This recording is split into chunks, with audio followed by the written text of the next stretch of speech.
अपनी ब्रा को जोर से खींच कर निकाला, फिर बड़े ही सावधानी से उसे जूते के अंदर भर दिया, फिर अपनी सॉक्स भी उतार कर जूते में डाल दी जब तक जूता पूरी तरह भर न गया। पर अंत में उसने वो जूता सीधा नीचे फेंक दिया, क्योंकि उस जूते के अंदर छुपी थी एक महंगी स्मार्टफोन जिसका दाम 10,000 से ज्यादा था। कुछ सिर्फ एक लड़के के मरने के बाद उसकी आखिरी इच्छा पूरी करने के लिए किया गया था। लड़की ने एक डिब्बे से अपने बॉयफ्रेंड की अस्थियां निकाली, उसे गले लगाकर रोई और बहुत सी प्यारी बातें उससे कहने लगी। फिर उसने वो अस्थियां हवा में उड़ा, वो लोग वापस नीचे उतरने की तैयारी कर रहे थे, तब एक एक्सीडेंट हो गया। लड़की लैडर पर ध्यान से कदम रख रही थी, पर तभी एक स्क्रू गिर गया और वो बैलेंस खोने के कारण नीचे गिर गई। किस्मत से वो टावर के बीच में अटक गई और जिंदा बच गई, लेकिन नीचे उतरने का रास्ता, वो लैडर अब जमीन तक गिर चुका था। वो कैसे वापस नीचे जाएंगी? उसने जल्दी से फोन निकाला और रेस्क्यू कॉल मिलाने की कोशिश की, पर 3000 मीटर की ऊंचाई पर कोई नेटवर्क नहीं था। तब वो दोनों घबरा गए, क्योंकि अगर मदद न मिली तो या तो भूख से मरेंगी या ठंड से। तब लड़की को याद आया कि उनका सामान वाला बैकपैक नीचे नहीं गिरा, बल्कि एक ट्रांसमीटर पे अटक गया था, लेकिन नीचे जाने का रास्ता नहीं था। उसकी दोस्त बेस्ट फ्रेंड उदासी में चली गई, पर लड़की को एक आइडिया आया, अगर फोन को जूते में डालकर नीचे फेंका जाए तो शायद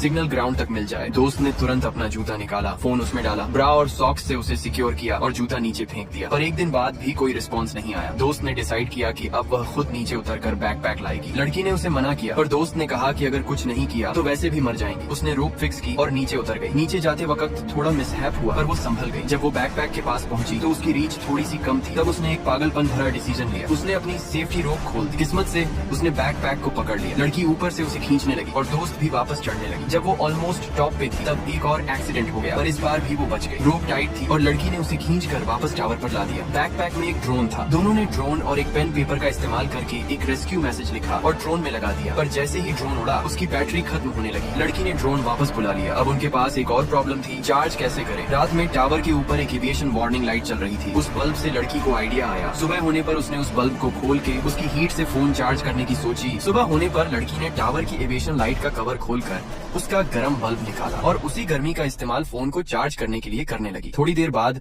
फोन में थोड़ी बैटरी आ गई। अब उम्मीद जगी। लड़की ने तुरंत ड्रोन को फिर से एक्टिव किया और उस पर लिखा गया पेपर वाला संदेश टेप करके उड़ाने लगी। इस बार ड्रोन सीधा पहाड़ी के नीचे मौजूद एक छोटे से लॉज की ओर उड़ रहा था, लेकिन तभी अचानक से ड्रोन की रफ्तार धीमी होने लगी। बैटरी फिर से खत्म हो रही थी। लड़की ने जैसे तैसे ड्रोन को कंट्रोल करते हुए नीचे की दिशा में मोड़ दिया, ताकि कम से कम वो जमीन के किसी हिस्से पर गिरे जहाँ कोई इंसान उसे देख सके। लेकिन जब ड्रोन गिरा वो सीधा पेड़ की ऊंचाई पर अटक गया। अब सारी उम्मीद फिर से टूटती दिखी। लड़की जमीन पर बैठ गई, थकी हुई, टूटी हुई और भीतर से बिल्कुल खाली। रात होते ही टावर की ठंड और खामोशी में कुछ अजीब सी सरसराहट सुनाई देने लगी। अब उसे कोई आवाज नहीं दे रहा था। उसकी ब्रा भी अब सिर्फ एक कपड़ा नहीं बल्कि जिंदा रहने की उसकी जद्दोजहद की निशानी बन चुकी थी।